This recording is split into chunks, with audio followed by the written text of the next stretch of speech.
New class changes for patch 12.05. Hey guys, good morning, Petko here.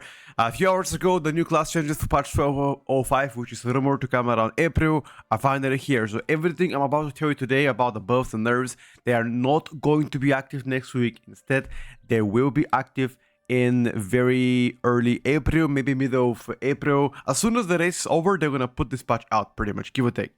The only thing that is gonna be out, or it's already out, is the Unholy DK buffs. If you guys haven't seen that, 2 days ago they buffed Unholy DK, which it was a hotfix buff, which means they likely buffed as soon as these changes came through. All of those resulted to a very large single target damage increase, as well as AoE damage increase.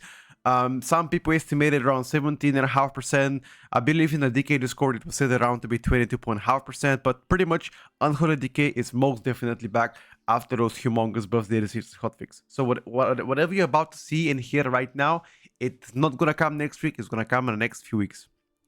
Let's read about it. Frost DK has been getting very minor changes this time around. As soon as you cast your Frost form back, you're gonna get the full haste bonus at 50% duration instead. Okay. So the Reaper mark previously consumed everything. Now Reaper's mark changes got reverted, consumes up to 2 available charges of Putrefy. Okay, so this was something that originally I was thinking about being something that would be a nice quality of life update to Unholy DK because it saves you 1 global cooldown. So I'm glad to say they finally settled down. Okay. Yeah. Let me check.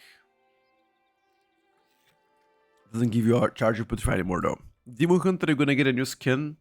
Whatever. Who the fuck gives a shit? Let's see what it said about Devourer.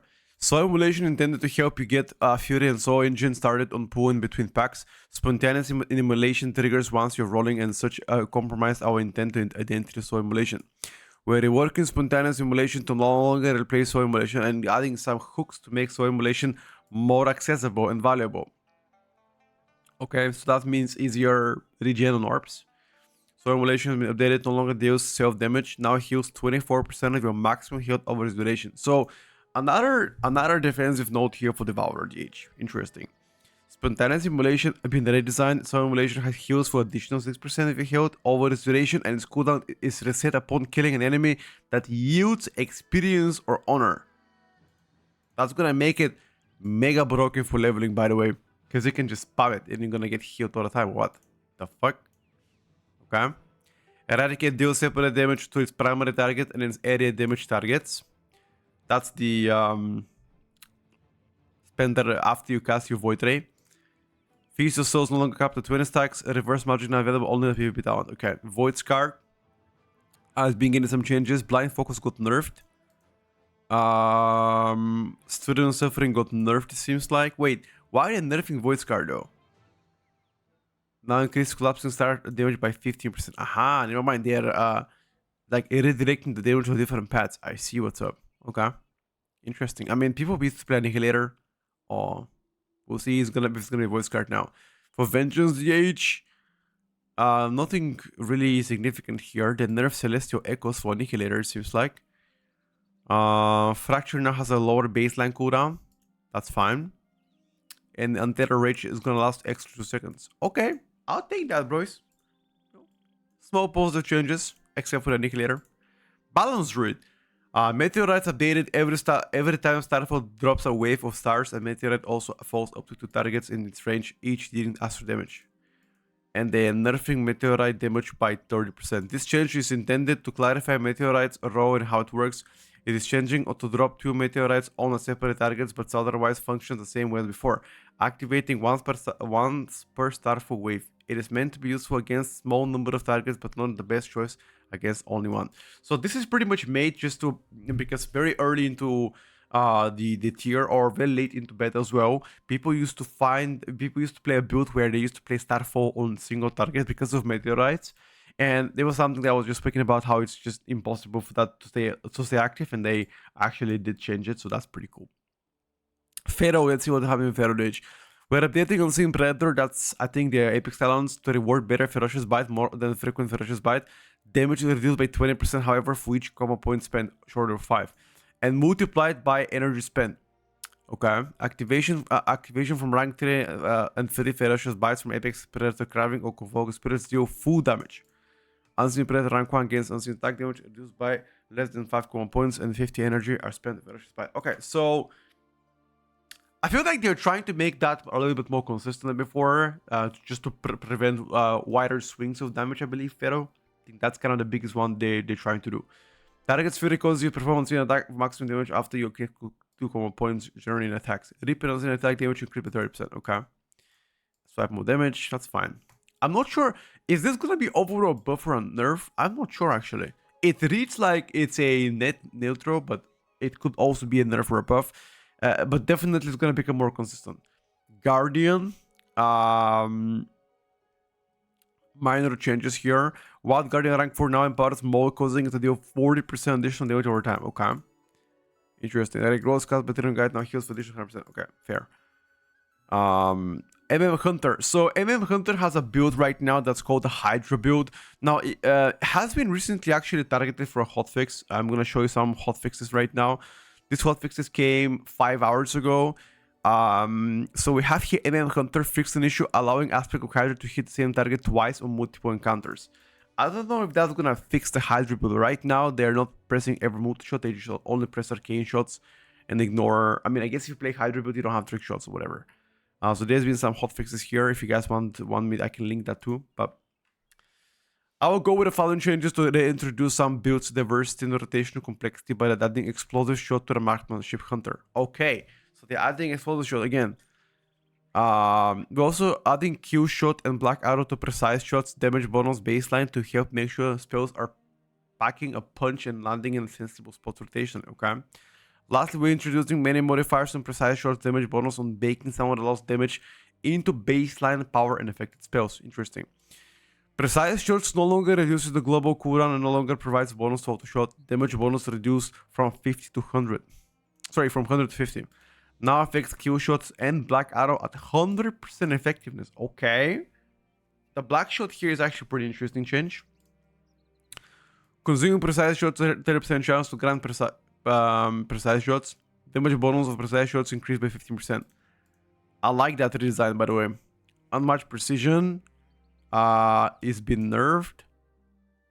Okay. Steady shot damage increased by 100. Arcane shot 33. Multi shot 33.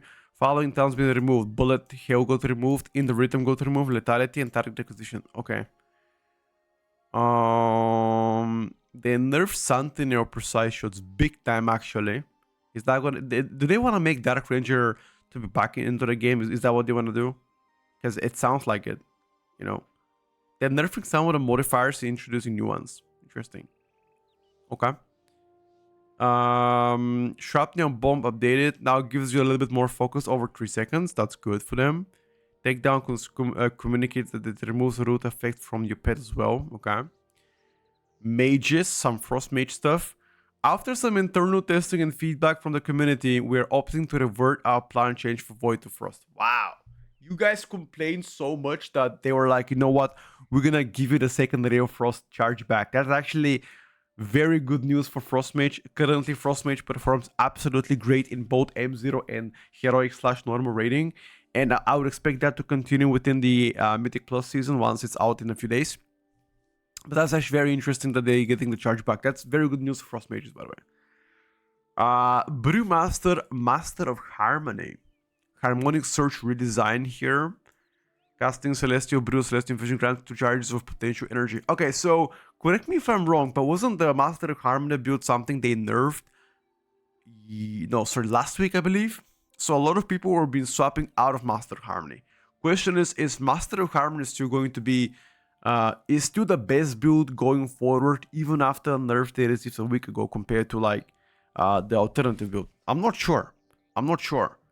I've seen people play both, but then again, Mythic Zero is not really indicator you want to measure strength at, so I guess we gotta wait and see once M Plus comes out.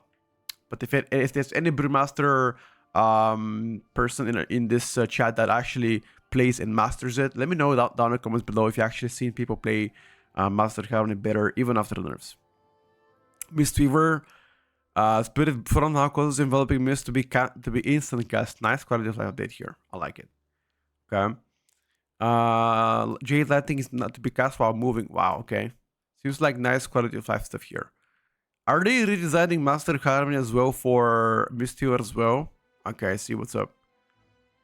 But potent energy redesign, casting rising kick or rushing wind kick grant charge of potent energy. Okay.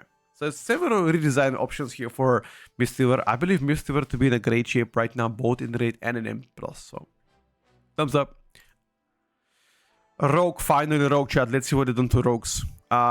New talent, Sanguine Vial. When you deal the killing blow to a target that yields experience of honor, the cooldown of Crimson Vials reduces 15%. Okay, that's gonna be better for healing and better for like solo content outside, so that's perfectly fine, but for M+, whatever.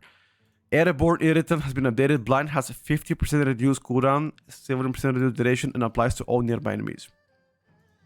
So this pretty much gives the AoE stop back for Rogues. That's pretty good. As a Rogue, new talent. Negotiable contract. If the target of your death mark dies, death mark jumps to a nearby. Oh my fucking god. This is amazing quality of life change. So if your main target dies now because you play with somebody that does insane prior damage, you no longer lose damage. That is a good stuff here for as a Rogue. Trickster. Cloud cover being updated. Activating AR creates a cloud of smoke for 10 seconds, allowing attacks from within the cloud to apply phased, stacking them 2 additional times. Okay. That's pretty good though. People played Fatebound for the most part compared to Trickster Outlaw, but that's fine. I'll take that. Outlaw Ace Up the Sleeve updated. Between the Eyes has a 6% if you have 2 combo points spent towards it. Per combo point spent to grant 4 combo points was 2 on 4. Okay, so pretty much you'll be... If you have 2 points in Ace Up the Sleeve, you're gonna get 1% extra chance. That's fine. And that's everything for Outlaw? And I expected some big buffs, but that's it.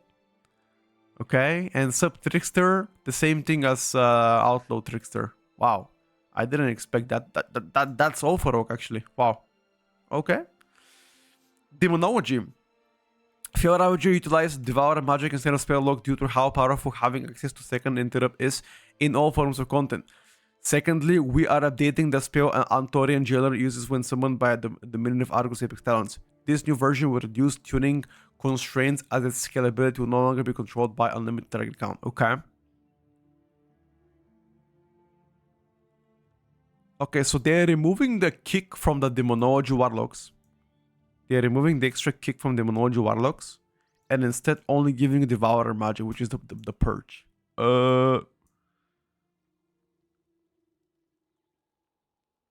That's... I don't know what I think about it, fun. Releases a volley of chaos magic that deals chaos damage to the target up to 10 additional targets within 10 yards. Okay. That's all. Destruction. We swapped to the position of Chaos Incarnate and Inferno to make it easier for Hell Caller to avoid taking Inferno while trying to access Chaos Incarnate. That's nice quality of life update, by the way. Additionally, we are updating Conflagration of Chaos so that it benefits both Conflagrate and Shadow Burn regardless of which spell was cast to activate its effect. Nice quality of life touch here for Destruction. Okay, Conflagrate and Shadow Burn have 100% chance to guarantee your next cast of either ability to critical strikes and increases the damage of your critical strike chance. Great stuff. Okay, I mean that's everything so far, guys, for the changes. I feel like those weren't really as big as I was noticing. Do keep in mind that this is probably going to come in like April. When I say April, I mean like we're looking at probably 21st of April, give or take. So that's pretty much like still a couple weeks from now. They did promise us one more class changes before the Mythic Week starts /M+. So far, the only change that happened this week is the Unholy DK changes, which I've already spoken about like a few minutes ago. And the Shadow Priest, if you remember, Shadow Priest got buffed also on Monday as a hotfix. So that's everything. If there are no other changes, I'm going to update a tier list on Icy Veins, but not going to make a video about it. If there are other changes, I'm going to wait until like maybe Monday or so and see what's up. Then... or maybe tonight, I don't know, maybe tonight it'll be out. I'll let you guys know. Let me know down in the comments below if you want me to make a video about like my prediction of what's going to happen with the class changes. And if you do want to see that, just let me know down in the comments below. Anyway, that's everything so far. Thank you for watching, guys, and I'll see you guys on stream in a bit. Bye for now.